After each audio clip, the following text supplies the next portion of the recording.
Gracias por acompañarnos en este su programa Acceso Directo, un programa para divulgar el trabajo de nuestros investigadores.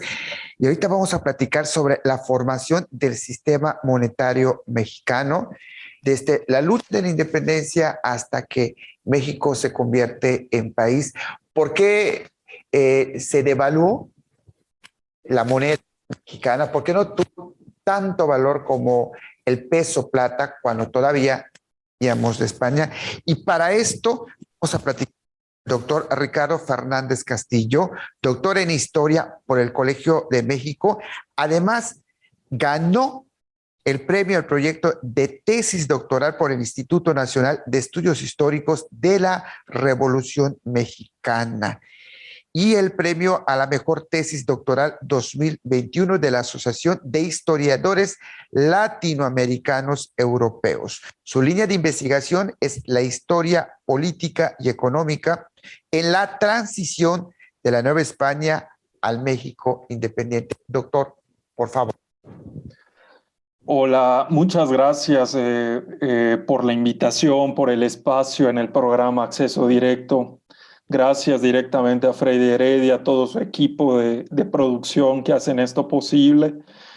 También quiero agradecer pues, a la propia institución que me formó, al Colegio de México, y actualmente a la Dirección General de Asuntos del Personal Académico y a la Facultad de Economía, ambas de la UNAM, que me han permitido seguir desarrollando esta investigación. Como atinadamente se mencionaba, el tema de la investigación consiste en rastrear a la moneda los arreglos monetarios en la transición de la Nueva España al México independiente, desde una perspectiva institucional, política y social.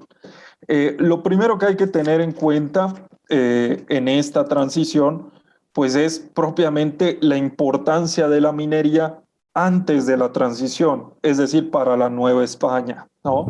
Tenemos esta actividad económica preponderante, prevaleciente, ¿no?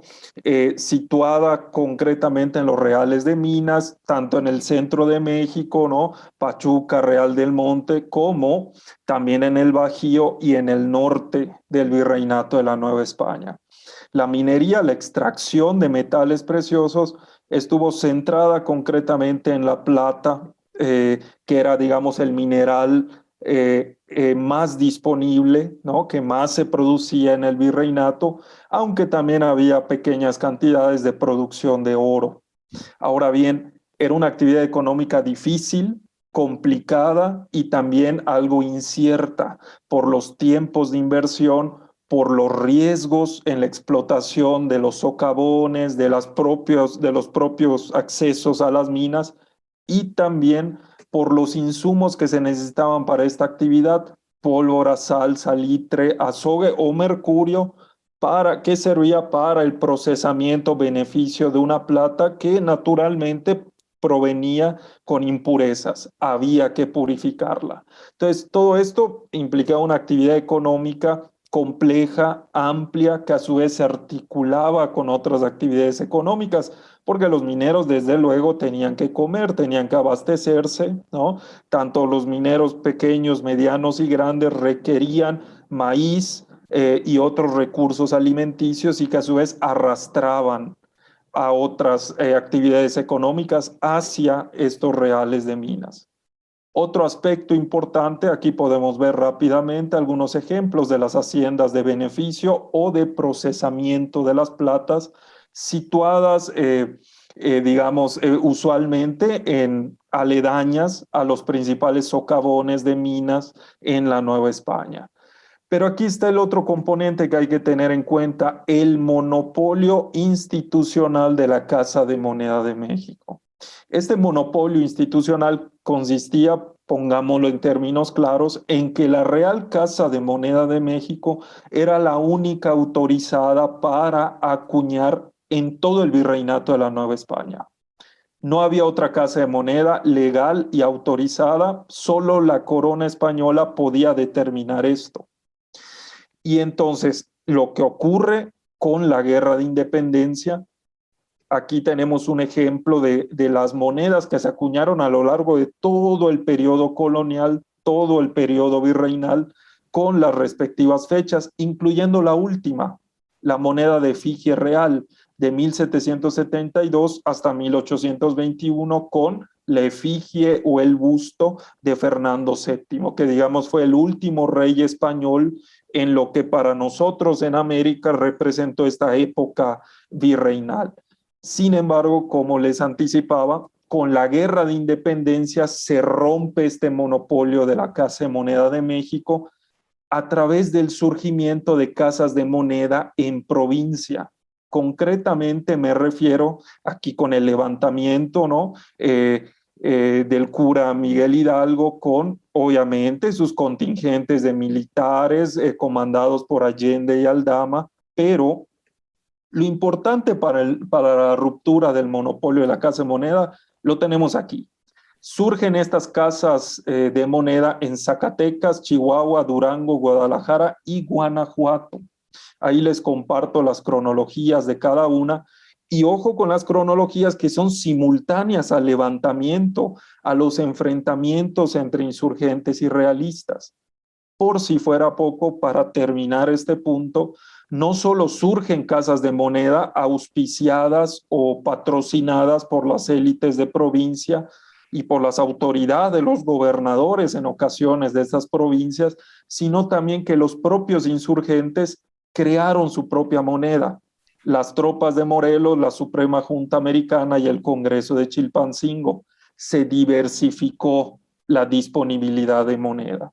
Y por si fuera poco, con el surgimiento de la Constitución de Cádiz en España, en la península ibérica, se terminó de complejizar la situación porque con una península ibérica también en estado de guerra por la invasión francesa y con movimientos insurgentes en casi toda la geografía de Hispanoamérica, no había una autoridad central, como había ocurrido antes, para reordenar la emisión de moneda. Entonces, este era un poquito el panorama muy marcado durante la Guerra de Independencia, que los virreyes no pudieron arreglar por sí solos.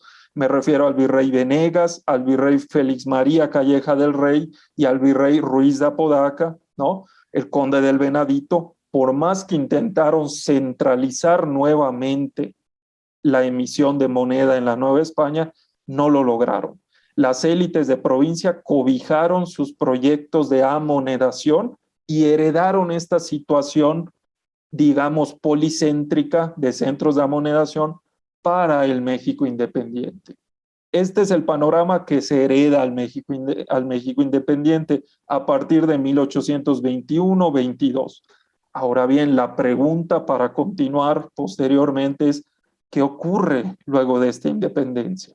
Doctor, nos vamos a un corte comercial y regresamos.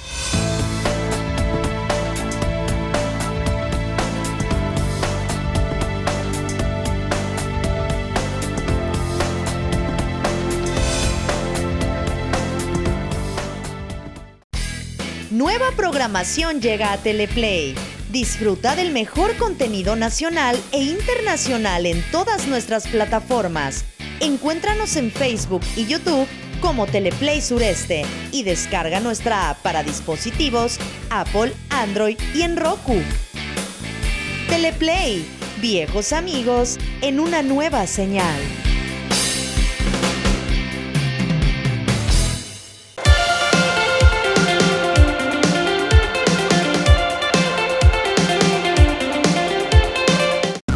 Noticias Teleplay.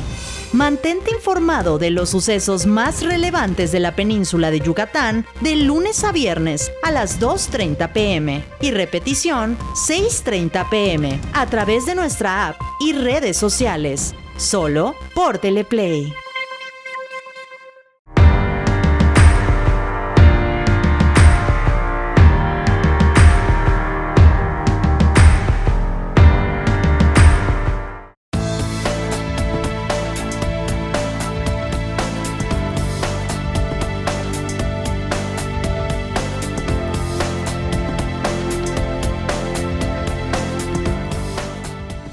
Gracias por acompañarnos en este su programa Acceso Directo.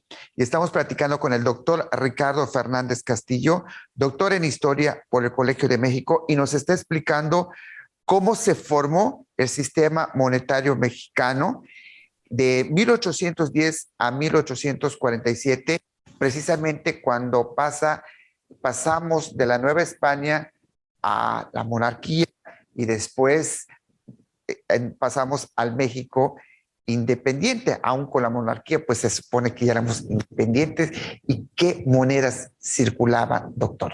Sí, muchas gracias. Desde luego, continuando, se rompe el monopolio de la Casa de Moneda de México durante la Guerra de Independencia y el efecto heredado es una monedación policéntrica con distintas secas en provincia.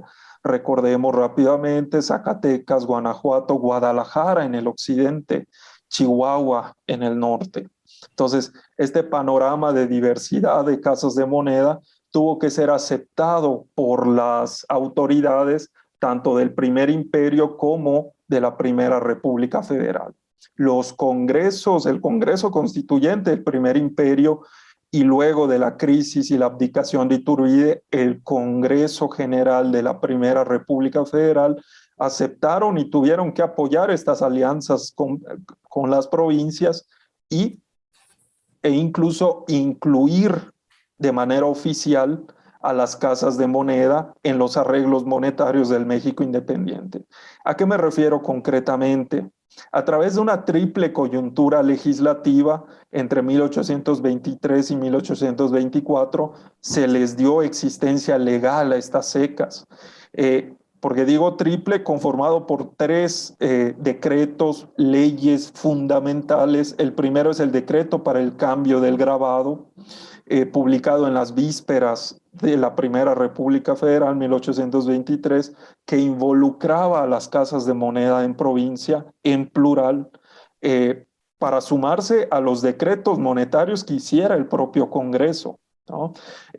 El segundo componente, la repartición de rentas de la Primera República Federal de agosto de 1824, que repartía las principales áreas y rubros de recaudación fiscal y entre ellas delegaba por omisión la facultad de manejar y administrar la fiscalidad de las casas de moneda a los gobiernos de provincia, a los gobiernos estatales en provincia. Recordemos, entre 1824 y 1835, lo que hay en México en cuanto a régimen político es una república federal.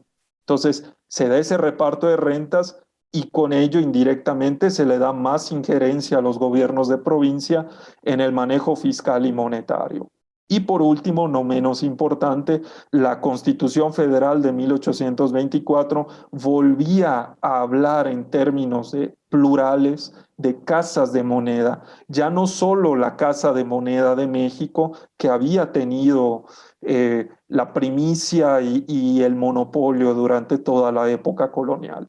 Entonces, esto es un cambio institucional y económico profundo de la monedación rumbo al México independiente. Ahora bien, con la soberanía que ya tenían las élites de provincia, lo que hacía falta ver en el proyecto de la investigación y lo que fui descubriendo, digamos, en la revisión de fuentes primarias, fue que esas élites de provincia dispusieron distintas gestiones de la moneda. Algunas de ellas manejaron de manera propia la administración de su casa de moneda, como en el caso de Zacatecas, con el Congreso Estatal y el gobernador Francisco García Salinas. Pero hubo otro modelo, el modelo del gobierno de Guanajuato, con Montes de Oca y el Congreso del Estado de Guanajuato.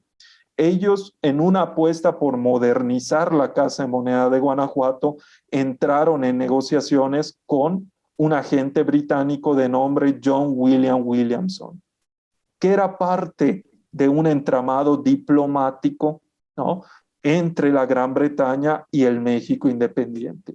Hay que recordar que la Gran Bretaña, a través de su representante principal, lo tenemos en la imagen, Henry George Ward, arribó al México independiente firmó el primer tratado diplomático que tuvo el México independiente y con ello creó una red de apoyo para la inversión en textiles, en minería y también en amonedación para el México independiente.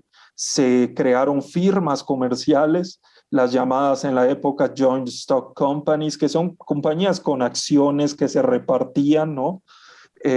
Y entre ellas tenemos a una de las más importantes, que fue la Anglo-Mexican Company o Anglo-Mexican Association. Esta compañía y uno de sus empleados, concretamente John William Williamson, entró en diálogo con el gobierno de Guanajuato y acordaron el arrendamiento de la Casa de Moneda de Guanajuato.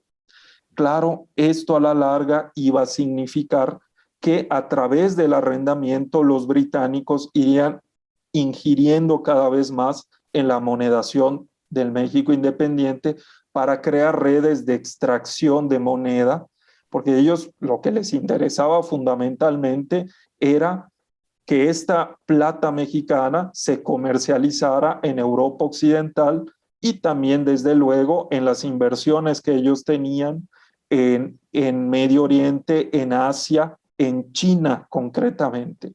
Entonces eran agentes de la globalización, internacionalización de la plata mexicana, que, dicho sea de paso, ya tenía una demanda internacional incluso desde la época colonial. Entonces los ingleses leyeron este panorama, invirtieron en este panorama todavía de reconstrucción económica en el México independiente, luego de una guerra de independencia que, también hay que mencionarlo, fue particularmente desgastante para las minas, para las haciendas y para la mano de obra de todas estas unidades de producción. Los británicos, para terminar con este punto, notaron lo siguiente que podemos ver en esta cita, ¿no? Entre ellos, en su correspondencia, mencionaron: imaginémonos a un país al que súbitamente se le ha despojado de todo su dinero, de todo su capital circulante. Esa era la situación que ellos veían del México recién independizado. Y entonces decían: tenemos que invertir para comercializar los productos del México independiente. Entre ellos, reitero, la plata. Doctor, perdón que Sí. le interrumpa, nos vamos a un corte comercial Claro y que sí. regresamos.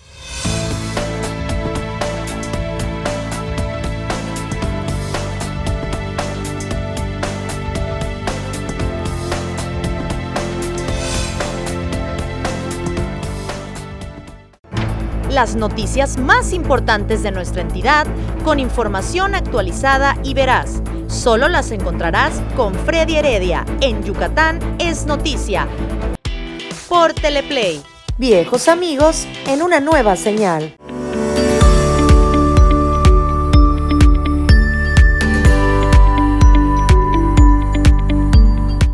Rafael Vega y Armando Escalante nos invitan a comparar y contrastar los hechos y noticias del sureste de México. En el programa Contrastes, diferentes puntos de vista se unen en este espacio todos los jueves a las 11:30 de la mañana.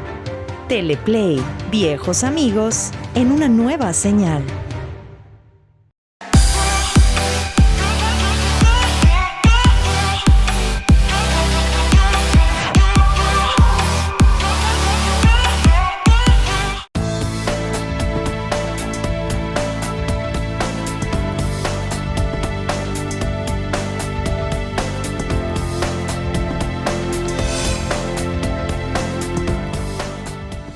Gracias por seguirnos acompañando y nos están explicando, ¿verdad?, cómo se formó el sistema monetario mexicano, ahora sí, de la Nueva España al México independiente, y por eso estamos platicando con el doctor Ricardo Fernández Castillo, doctor en Historia por el Colegio de México. Doctor, nos estaba explicando cómo es que después de tener plata nos vamos al cobre. Por favor, explíquenos.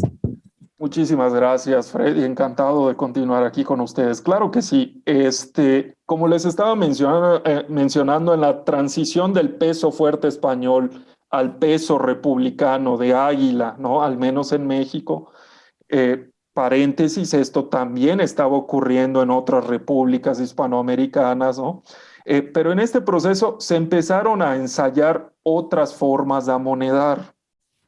Ya en la época virreinal, a través de fichas informales, monedas populares, monedas de tierra, como se les llamaba, ¿no? Se acuñaban pequeñas fichas en cobre, ¿no? O latón en ocasiones, que servían para el comercio de haciendas, tiendas o, como se les conocía en la época, pulperías. Es decir, la población en la Nueva España estaba acostumbrada hasta cierto punto a ver cobre en la circulación de moneda. Sin embargo, durante la Guerra de Independencia, el propio virrey Félix María Calleja del Rey en 1813-1814 entendió que a través de la monedación en cobre se tenía una alternativa de suministro de moneda para las finanzas, tanto del gobierno como para el comercio en general. Y es este virrey el que inicia una acuñación oficial de cobre. Ojo, antes de que la época colonial terminara. Ahora bien, con el paso al México independiente y de la mano con la inversión británica y la monedación policéntrica en provincia, con secas en provincia, también se implementa otro componente que es una monedación republicana en cobre.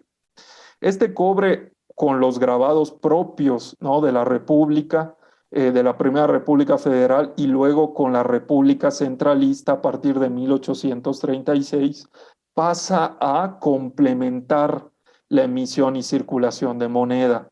Claro, el problema es que había una población que si bien estaba acostumbrada a ver cobre en las pseudomonedas, ¿no?, o en los llamados en el centro de México tlacos, monedas de tierra, empezó a darse cuenta que el cobre se devaluaba, no tenía la aceptación que decía el propio valor nominal de esa moneda.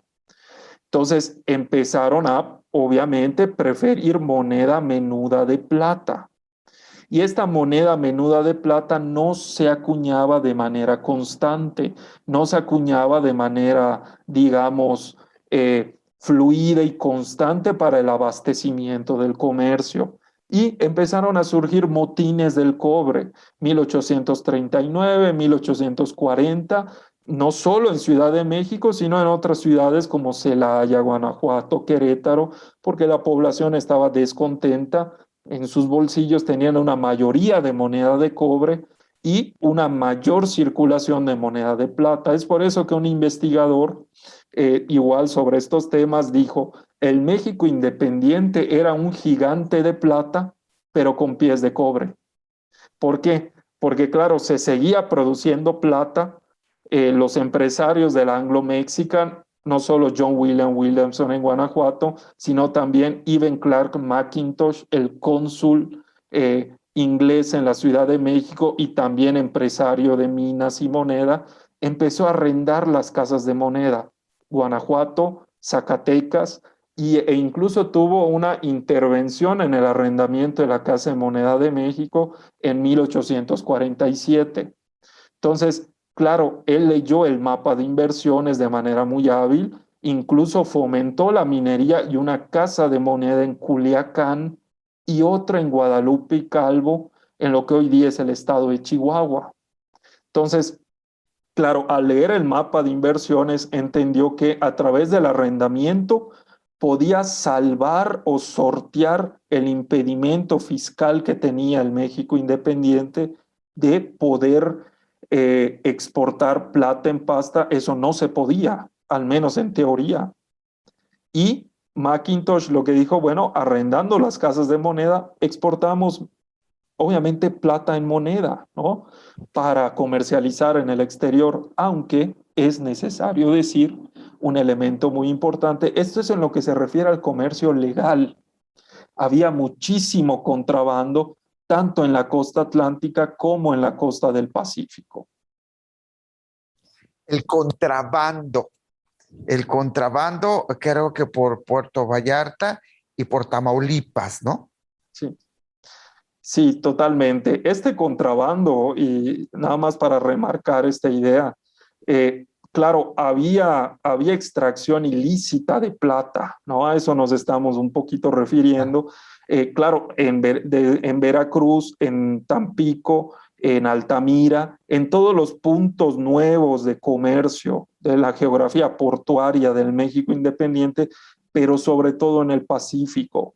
Me refiero ya no a Acapulco, que había sido el principal puerto del Pacífico, sino a otros puntos como San Blas, Guaymas, ¿no? En todo, a lo largo de toda la costa del Pacífico, donde se extraía sin registro, sin mayor control fiscal, plata amonedada, pero también, sobre todo, sin amonedar. Cabe aclarar que participaba Macintosh.